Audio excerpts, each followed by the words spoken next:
नमस्कार सबैजना, स्वागत छ तपाईहरुलाई मेरो नेपाली च्यानल ट्यारो बाइ एम्प्रेसमा। आशा गर्दछु तपाईहरु ह्यापी हुनुहुन्छ होला, आफ्नो ख्याल राखिरहनु भएको छ होला। आजको रिडिङमा चाहिँ हामीले तपाईको पर्सन तर्फ के फिल गरिराख्नु भएको छ, तपाईको करेन्ट एनर्जी यो कनेक्सनलाई लिएर के छ र तपाईको पर्सनको करेन्ट फिलिङ्स तपाईलाई लिएर के छ र उहाँको करेन्ट एनर्जी यो कनेक्सनलाई लिएर के छ भनेर हेर्छौं। तपाईको पर्सनको बारेमा सोच्नुहोस्, आफ्नो थट्स विचार पोजिटिभ राख्नुहोस् र रिडिङ स्टार्ट गरौँ। यदि तपाईहरु पर्सनल रिडिङ्समा इन्ट्रेस्टेड हुनुहुन्छ, तपाईहरुलाई ट्यारो कार्ड क्लासेस लिन मन छ भने मलाई मेरो इन्स्टाग्राममा डीएम गरिदिनु होला। मेरो टिकटक, इन्स्टाग्राम र अर्को युट्युब च्यानलमा पनि मलाई फलो र सब्स्क्राइब गर्न चाहिँ नबिर्सिदिनु होला। लिंक चाहिँ डिस्क्रिप्सन बक्समा छ। ओके, सो पहिला चाहिँ हामीले तपाईको करेन्ट एनर्जी चेक गर्छौं है त। सो हेरौं तपाईको एनर्जी यो कनेक्सन तर्फ के छ, कस्तो छ।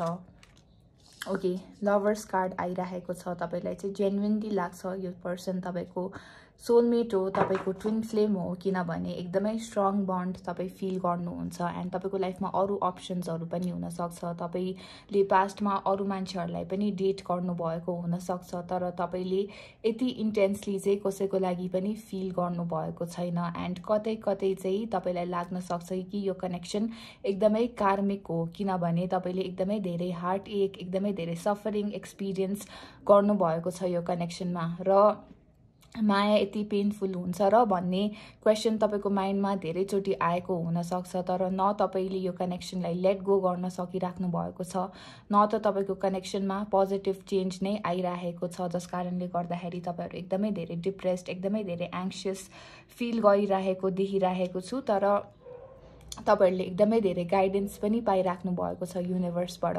यो रिडिङ इटसेल्फ एउटा साइन हो युनिभर्सबाट कि तपाईहरुको कनेक्सन जुन छ त्यो चाहिँ एकदमै स्पिरिचुअल छ। एन्ड स्पिरिचुअल कनेक्सनहरु भन्ने बित्तिकै हरेक कुरा एकदमै इजी हुन्छ, हरेक कुरा एकदमै स्मुथ हुन्छ भन्ने जरुरी छैन।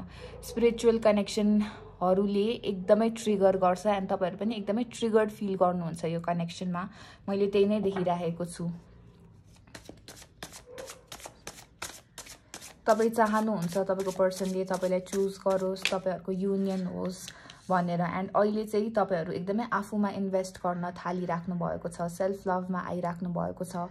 धेरै जनाले चाहिँ सायद तपाईको पर्सनलाई देखाइराख्नु भएको छ या त जेलस फिल गराउन खोजिराख्नु भएको छ कि तपाईहरुलाई केही फरक परिराखेको छैन, तपाईहरु मुभ अन भइसक्नु भयो भनेर। एन्ड तपाईहरु अहिले एकदमै आफ्नो इनर स्ट्रेन्थमा चाहिँ ट्याप इन गरिराख्नु भएको छ। तपाईहरुको इमोसन्स जति धेरै भए पनि तपाईहरुले चाहिँ आफ्नो इमोसन्सलाई एकदमै कन्ट्रोलमा राखिराख्नु भएको छ र तपाईको पर्सन तर्फ तपाईहरुले एक्सन लिइराख्नु भएको छैन। तपाईहरु चाहनुहुन्छ कि तपाईको पर्सनले तपाईको वर्थ रियलाइज गरेर, तपाईको भ्यालु रियलाइज गरेर आफै तपाईतर्फ एक्सन लियोस् भनेर। एन्ड अहिले एकदमै आफूलाई स्ट्रङ पारिराख्नु भएको छ। तपाईहरुले एकदमै आफ्नो इनर स्ट्रेन्थमा तपाईहरु ट्याप इन गरिराख्नु भएको छ, आफ्नो हिलिङमा फोकस गरिराख्नु भएको छ। मिस तपाईहरुले डेफिनेटली एकदमै धेरै गरिराख्नु भएको छ तपाईहरुको पर्सनलाई। तपाईहरुले जति आफूमा फोकस गरे पनि, जति सेल्फ लभमा आए पनि एउटा क्रेभिङ, एउटा लङ्गिङ, एउटा डिजायर छ यो कनेक्सन तर्फ। वाउ, एम्प्रेस कार्ड आइराखेको छ। ओके, सो डेफिनेटली तपाईहरुले अहिले आफ्नो वर्थ रियलाइज चाहिँ डेफिनेटली गरिराख्नु भएको छ। एन्ड अब तपाईहरु आफूले जे डिजर्भ गर्नुहुन्छ त्यो भन्दा कममा चाहिँ कुनै पनि हालतमा सेटल हुन चाहनु हुँदैन। तपाईहरु चाहनुहुन्छ कि तपाईहरुको कनेक्सन लङ टर्मको लागि नै वर्कआउट होस् एन्ड तपाईको पर्सन स्टेबल कमिटमेन्ट लिएर नै आओस्, नत्र भए नआओस् खालको एनर्जी छ तपाईहरुको। ओके, सो पास्टमा तपाईहरुले एकदमै बेयर मिनिमम एन्टरटेन गरिराख्नु भएको थियो। तपाईको पर्सनले जे दिए पनि तपाईहरुले एक्सेप्ट गरिराख्नु भएको थियो। फर लेस तपाईहरु सेटल भइराख्नु भएको थियो भने अब चाहिँ तपाईहरु फर लेस सेटल हुन चाहनु हुँदैन। तपाईहरु चाहनुहुन्छ कि या त तपाईको पर्सन केही लङ टर्म केही स्टेबल लिएर नै आओस्, हैन भने तपाईहरु अरूसँग मुभ अन गर्न पनि रेडी हुनुहुन्छ। एउटा राइट पर्सनसँग मुभ अन गर्न पनि रेडी हुनुहुन्छ, या त तपाईहरु को लाइफमा कोही टक्सिक पार्टनर हुनुभन्दा तपाईहरुको लाइफमा कोही नहोस् भन्ने खालको एनर्जी छ तपाईहरुको। सो डेफिनेटली तपाईहरुले चाहिँ अहिले आफ्नो लागि एउटा न्यू लाइफ क्रिएट गरिराख्नु भएको छ। तपाईहरुको रिबर्थ, तपाईहरुको ट्रान्सफर्मेसन भइरहेको देखिरहेको छु एन्ड एकदमै इभल्भ भइराख्नु भएको छ तपाईहरुको सोल। ओके, एन्ड तपाईहरुलाई चाहिँ यो कनेक्सनमा बरु गिभ अपै गर्दिदा हुन्छ। अब म केही पनि गर्न सक्दिन। ओके, जे गर्नु थियो मैले गरिसके, अब केही पनि हुँदैन मबाट, जे हुनु छ होस्। एकदमै सरेन्डर वाला एनर्जी आइरहेको छ तपाईको तर्फबाट, जुन चाहिँ एकदमै राम्रो छ। एन्ड सकेसम्म तपाईहरु प्रेजेन्ट मोमेन्टमा बस्न खोजिराख्नु भएको छ। एन्ड तपाईको पर्सन वापस आए पनि तपाईले चाहिँ उहाँलाई एक्सेप्ट गर्न सक्नु हुँदैन जस्तो फिलिङ तपाईहरुको मनमा आइरहेको हुन सक्छ। सो एकदमै फ्लक्चुएटिङ इमोशन्स देखिरहेको छु तपाई तर्फबाट। ओके, जहाँ चाहिँ तपाई चाहनुहुन्छ तपाईको पर्सन आओस्, तर इन अ वे तपाईको पर्सन आए पनि अब चाहिँ उहाँको गल्तीहरुको कारणले गर्दाखेरि तपाईले उहाँलाई एक्सेप्ट गर्न सक्नु हुँदैन जस्तो तपाईहरुलाई लागिरहेको हुन सक्छ। किनभने तपाईहरुलाई थाहा छ तपाईको पर्सनले तपाईलाई फर ग्रान्टेड लिनु भएको छ, तपाईलाई अप्सन जसरी ट्रिट गर्नु भएको छ। तपाईको पर्सनले तपाईलाई छोडेर या त अरु कुनै पर्सन या त अरु कुनै सिचुएसनलाई चुज गर्नु भएको हुन सक्छ। एन्ड जुन हार्ट एक तपाईहरुले एक्सपिरियन्स गर्नु भएको छ, जुन बिट्रियल तपाईहरुले एक्सपिरियन्स गर्नु भएको छ, त्यो चाहिँ एकदमै सडन, त्यो चाहिँ एकदमै डेभस्टेटिङ रहेको छ, जुनबाट चाहिँ तपाईहरु जति चाहे पनि तपाईहरुले रिलिज गर्न सकिराख्नु भएको छैन, फर्गेट गर्न सकिराख्नु भएको छैन, चाहिराख्नु भएको छ तपाईहरुले बिर्सेर अगाडि बढ्न पाओस् भनेर, तर तपाईहरुले सकि चाहिँ राख्नु भएको छैन। एन्ड एकदमै तपाईहरु जान्न चाहिराख्नु भएको छ तपाईहरुको पर्सनले किन चाहिँ तपाईहरुलाई छोडेर जानुभयो, किन चाहिँ तपाईहरुलाई चुज गर्नु भएन भनेर। एन्ड त्यो थट्सहरुले चाहिँ तपाईहरुलाई एकदमै हन्ट गरिरहेको देखिरहेको छु। एन्ड धेरै जनाको लागि चाहिँ तपाईहरुको लाइफमा अरु अप्सन्स भए तापनि या त तपाईहरुको लाइफमा यदि अरु कोही आए भने पनि तपाईहरुले अब कहिले पनि कसैलाई पनि ट्रस्ट गर्न सक्नु हुँदैन जस्तो तपाईहरुलाई लागिरहेको हुन सक्छ। ओके, सो यो पर्सनमा मात्रै हैन बरु लभमै गिभ अप गरिदिन्छु भन्ने माइन्डसेट तपाईहरुको हुन सक्छ। And for some of you है, फर सम अफ यु चाहिँ सायद तपाईहरु सायद लाइक साच्चीकै अर्को पर्सनसँग मुभ अन गर्न खोजिराख्नु भएको छ, बट सकि चाहिँ राख्नु भएको छैन। किनभने तपाईहरुको जुन कनेक्सन छ त्यो यति इन्टेन्स छ, यति स्ट्रङ छ कि जति गरे पनि न तपाईहरु बिर्सिन सकिराख्नु भएको छ, न तपाईहरु अगाडि बढ्न सकिराख्नु भएको छ, न त तपाईहरुले जे भयो त्यो कुरालाई एक्सेप्ट नै गर्न सकिराख्नु भएको छ।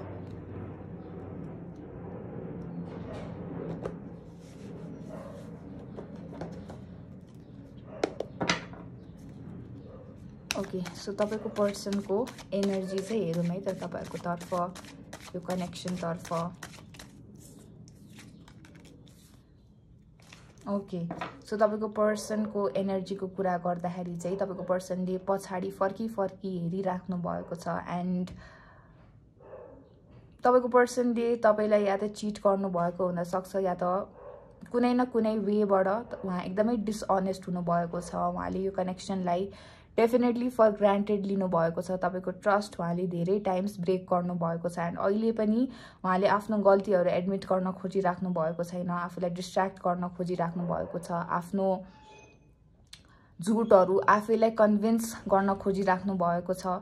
तर फर्की उहाँले तपाई तर्फ नै आफ्नो आँखा गाडी राख्नु भएको छ। ओके, सो उहाँको नजर तपाईमा नै छ। ओके, एन्ड उहाँले पनि तपाईलाई एकदमै धेरै म्यानिफेस्ट गरिराख्नु भएको छ। जब पनि फ्युचरको बारेमा सोच्नुहुन्छ, म्यारेजको बारेमा सोच्नुहुन्छ, उहाँले तपाईलाई लिएर नै सोच्नुहुन्छ। एन्ड अहिले उहाँ सायद तपाईहरुको लाइफमा स्निक इन गर्न खोजिराख्नु भएको छ। तपाईहरुको लाइफमा के भइरहेको छ भनेर उहाँहरु जान्न खोजिराख्नु भएको हुन सक्छ।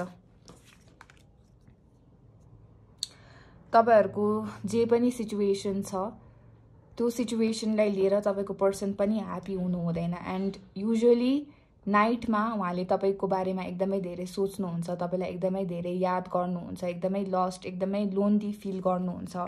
एन्ड हैन, मैले भनिरहेको थिएँ तपाईको पर्सनले आफ्नो गल्तीहरू एडमिट गर्न खोजिराख्नु भएको छैन भनेर, तर हैन। ओके, तपाईको पर्सनले चाहिँ अहिले आफ्नो गल्तीहरू एडमिट गरिराख्नु भएको छ। पास्ट एकदमै रिग्रेट गरिराख्नु भएको छ, आफ्नो चोइसेसहरू एकदमै धेरै रिग्रेट गरिराख्नु भएको छ। तपाईहरुको बीचमा जे पनि भयो त्यो सब कुराहरूलाई लिएर उहाँलाई एकदमै धेरै रिग्रेट छ एन्ड एकदमै तपाईहरुको कनेक्सनको लस चाहिँ उहाँले एक्सपिरियन्स गरिराख्नु भएको छ। एन्ड 4 अफ कप्स आइरहेको छ।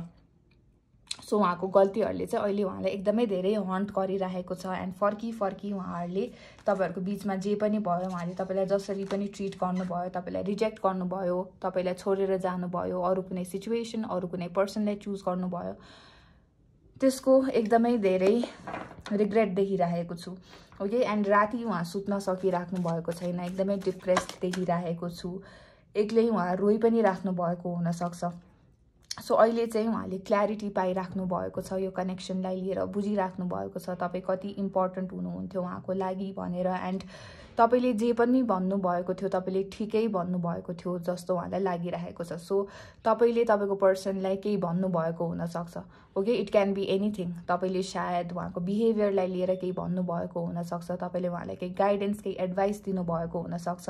त्यति बेला तपाईको पर्सनले सायद एडमिट नगर्नु भएको हुन सक्छ, या त तपाईको कुराहरूलाई उहाँले एकदमै डिसमिस गर्नुभएको हुन सक्छ। तर अहिले चाहिँ तपाईले जे पनि भन्नुभएको थियो एकदमै ठिकै नै भन्नुभएको थियो। एन्ड उहाँलाई के लागिरहेको छ भन्दाखेरि तपाई एकदमै अथेन्टिक हुनुहुन्थ्यो, तपाई एकदमै जेन्युइन हुनुहुन्थ्यो। एन्ड तपाईबाट चाहिँ उहाँ मुभ अन हुन सक्दैन। एन्ड उहाँले जे पनि माग्नु भएको थियो उहाँको अगाडि नै थियो, तर उहाँको इगोको कारणले गर्दाखेरि, उहाँको डिस्ट्र्याक्सनहरूको कारणले गर्दाखेरि, उहाँको इमच्योरिटीको कारणले गर्दाखेरि उहाँले एकदमै गलत पाथ आफ्नो लागि चुज गर्नुभयो जस्तो लागिरहेको छ। एन्ड आफ्नै मिस्टेक्सहरुमा, आफ्नै ट्र्यापमा उहाँ पर्नु भएको छ। एन्ड कुरा गर्न त चाहनुहुन्छ तपाईसँग, ओके, कन्भर्सेसन गर्न चाहनुहुन्छ, तर कसरी गरौँ भन्ने बाटो चाहिँ उहाँले भेटाइराख्नु भएको छैन।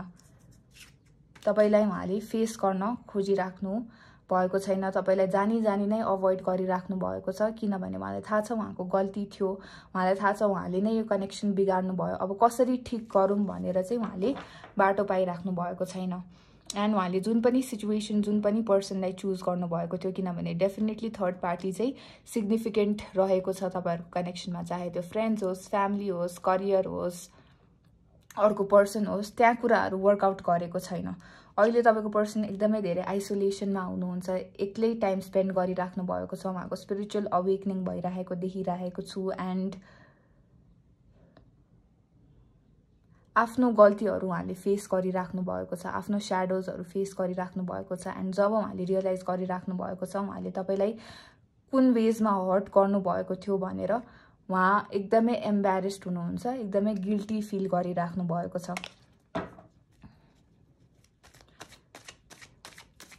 एन्ड तपाईलाई छोडेर जानु, तपाईलाई चुज नगर्नु चाहिँ उहाँको एकदमै ठुलो गल्ती जस्तो उहाँलाई फिल भइरहेको छ।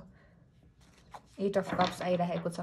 ओके, सो तपाईको पर्सनको लाइफमा चाहिँ अहिले एकदमै धेरै प्रब्लम्स चलिरहेको छ। एन्ड उहाँ अहिले खासै कसैसँग कुरा पनि गरिराख्नु भएको छैन। एन्ड उहाँको लाइफमा एकदमै धेरै टक्सिक मान्छेहरू, एकदमै धेरै टक्सिक इन्भाइरोमेन्टमा उहाँ ट्र्याप्ड हुन सक्नुहुन्छ। तर अहिले चाहिँ आफूलाई एकदमै टाढा राखिराख्नु भएको छ अरूहरूबाट, एक्लै टाइम स्पेन्ड गर्न खोजिराख्नु भएको छ। एन्ड उहाँलाई पनि लागिरहेको छ तपाईँ मुभ अन भइराख्नु भएको छ, तपाईँले गिभ अप गरिराख्नु भएको छ भनेर। सो थर्ड पार्टी सिचुएसन जे पनि थियो तपाईको पर्सन त्योबाट निस्किराख्नु भएको छ। अहिले एकदमै अनकम्फर्टेबल उहाँ फिल गरिराख्नु भएको छ, केही पनि उहाँको लाइफमा ठिक चलिरहेको छैन। सो आफ्नो गल्तीको कन्सिक्वेन्सेसहरू चाहिँ उहाँले अहिले फेस गरिराख्नु भएको छ। एन्ड जब आफ्नो गल्तीहरूको कन्सिक्वेन्सेस उहाँले फेस गरिराख्नु भएको छ तब उहाँलाई राम्रो लागिरहेको छैन। एन्ड उहाँले बुझी पनि राख्नु भएको छ उहाँको कुन कुन बिहेभियर, उहाँको कुन कुन एक्सनहरूले तपाईलाई चाहिँ हर्ट गर्यो, तपाईलाई चाहिँ पेन दियो भनेर।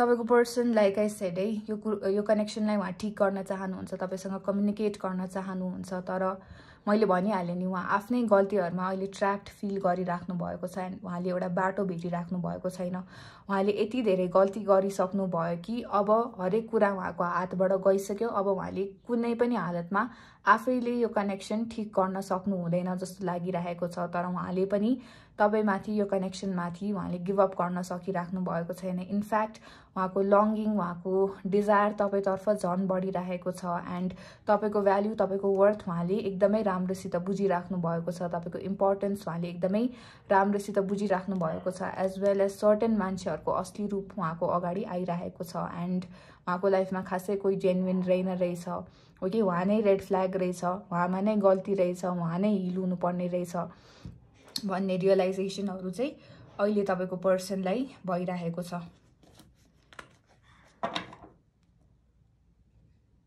ओके, यदि तपाईहरु चाहिराख्नु भएको छ तपाईलाई तपाईको पर्सनलाई कन्ट्याक्ट गर्न, ओके, भने तपाईले उहाँलाई कन्ट्याक्ट गर्दा हुन्छ कि हुँदैन भनेर हेरौँ है त।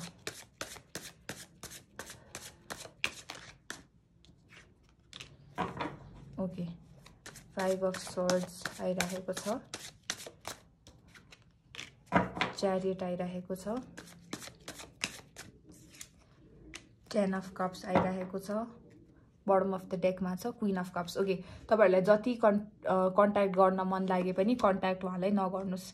तपाईको पर्सनले नै तपाईलाई कन्ट्याक्ट गर्नुहुन्छ। ओके, सो तपाई कन्ट्याक्ट नगर्नुस्, उहाँले आफै कन्ट्याक्ट गर्नुहुन्छ। तपाई आफ्नो पावर लुज नगर्नुस्, तपाई यो कनेक्सनमा कम्प्रोमाइज नगर्नुस् किनभने तपाईको गल्ती थिएन।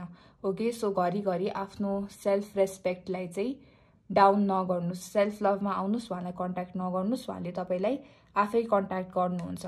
ओके, अब यो कनेक्सनलाई ठीक गर्ने जिम्मा तपाईको पर्सनको हो। तपाईले जति गर्नुपर्ने थियो तपाईले गरिसक्नु भयो। अब गर्नको लागि केही पनि छैन तपाईहरुको लागि। ओके, जस्ट आफूमा फोकस गर्नुस्, जर्नीलाई ट्रस्ट गर्नुस्, फेथ राख्नुस् एन्ड पोजिटिभ भएर आफ्नो लाइफको अरु एरियाजहरुमा फोकस गर्नुस्। यो कनेक्सनलाई ठीक गर्ने जिम्मेवारी तपाईको पर्सनको हो। एन्ड उहाँले आफ्नो इगोलाई हटाएर, उहाँले आफ्नो गल्तीहरु रियलाइज गरेर, उहाँले आफ्नो डिस्ट्र्याक्सन्सहरुलाई हटाएर उहाँले नै एक्सन लिनुपर्छ। जबसम्म उहाँले एक्सन लिनु हुँदैन तबसम्म तपाईहरुको कनेक्सन पनि ठीक हुँदैन। ओके, सो एक्सन नलिनुस्, उहाँले नै एक्सन लिनुहुन्छ।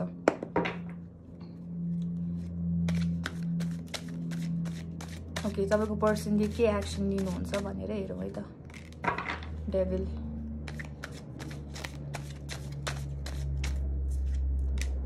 Six of cups,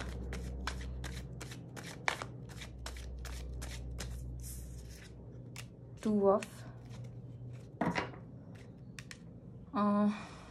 of wands and bottom of the डेकमा छ नाइट अफ wands। ओके, तपाईको पर्सनले छिटै एक्सन लिन सक्नुहुन्छ किनभने एकदमै इन्सिक्योर फिल गरिराख्नु भएको छ या त एकदमै इन्सिक्योर फिल गर्न सक्नुहुन्छ तपाईको पर्सन। एन्ड आफूलाई कन्ट्रोल गर्न नसकेर चाहिँ उहाँले छिटै एक्सन लिन सक्नुहुन्छ। तर उहाँले एक्सन लिए पनि प्लिज केयरफुल चाहिँ हुनुस् है किनभने तपाईको पर्सनले एकदमै इम्पल्सिभ वेमा एक्सन लिइराख्नु भएको छ।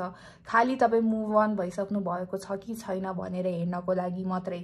सो एकदमै म्यानिपुलेटिभ वेमा, एकदमै नन कमिटल वेमा उहाँ आउन सक्नुहुन्छ। एन्ड तपाईहरुलाई फेरि गोस्ट गरेर जाने, तपाईहरुलाई फेरि छोडेर जाने एनर्जी आइरहेको छ। ओके, सो आफ्नो लागि स्ट्यान्ड लिनुस्, आफ्नो लागि फाइट गर्नुस्। एन्ड उहाँलाई यदि उहाँ म्यानिपुलेटिभ एनर्जीमा आइराख्नु भएको छ भने चाहिँ उहाँलाई एक्सेप्ट नगर्नुस्। And it does not mean कि तपाईहरुको कनेक्सन पछि गएर वर्कआउट हुँदैन किनभने रिकन्सिलिएसनको कार्ड देखाइरहेको छ। सो तपाईहरुको रिकन्सिलिएसन हुन्छ तर यो कनेक्सनमा अझै उहाँलाई हिल हुनुपर्ने, उहाँलाई ग्रो हुनुपर्ने, उहाँलाई मच्योर अप हुनुपर्ने जरुरत छ। ओके, सो टिल देन तपाईहरु आफूमा नै फोकस गर्नुस्, आफ्नो स्ट्यान्डर्ड्सहरु हाई राख्नुस्। एन्ड जबसम्म तपाईहरुले जे चाहिराख्नु भएको छ तपाईले त्यो पाउनु हुँदैन तबसम्म उहाँलाई आफ्नो लाइफमा एक्सेप्ट नगर्नुस् किनभने उहाँ रेडी भएपछि, उहाँले आफ्नो हिलिङ गरेपछि, उहाँमा ग्रोथ आएपछि उहाँले एक्सन लिनुहुन्छ। एन्ड उहाँले रिकन्सिलिएसनको हिसाबले नै एक्सन लिनुहुन्छ। तर यो कनेक्सनमा एकदमै धेरै स्टेप्सहरू एकदमै धेरै लेयर्सहरू देखिराखेको छु। सो जबसम्म उहाँले राम्रोसित अपोलोजाइज गर्नु हुँदैन, उहाँ जेन्युइन इन्टेन्सन्सको साथ आउनु हुँदैन, उहाँ अनेस्टीको साथ आउनु हुँदैन, तबसम्म उहाँलाई एक्सेप्ट चाहिँ नगर्नुस्। पछि गएर जब उहाँले आफ्नो हिलिङ गर्नुहुन्छ, जब उहाँ रेडी हुनुहुन्छ तपाईलाई त्यो हरेक कुरा दिनको लागि जुन कुराहरुको तपाई डिजर्भिङ हुनुहुन्छ, तब तपाईहरुको रिकन्सिलिएसन हुन्छ। Okay, soulmate connection, twin flame connection again हुन सक्छ तपाईहरुको। सो डेफिनेटली रिकन्सिलिएसन हुन्छ। तर लाइक आई सेड है, उहाँलाई टाइम दिनुस्, उहाँलाई स्पेस दिनुस् आफूमा वर्क गर्नको लागि। एन्ड त्यति बेला त्यतिन्जेलसम्म चाहिँ उहाँलाई वेट गरेर ओके आफ्नो ह्याप्पिनेस उहाँमा अट्याच्ड राखेर चाहिँ नबस्नुस्। तपाई आफ्नो लाइफमा फोकस गर्नुस्। Okay, so I really hope तपाईहरुले यो रिडिङ इन्जोय गर्नुभयो होला। यदि गर्नुभयो भने मेरो भिडियोमा लाइक, कमेन्ट र सब्स्क्राइब गरिदिनु होला गाइस। Good night.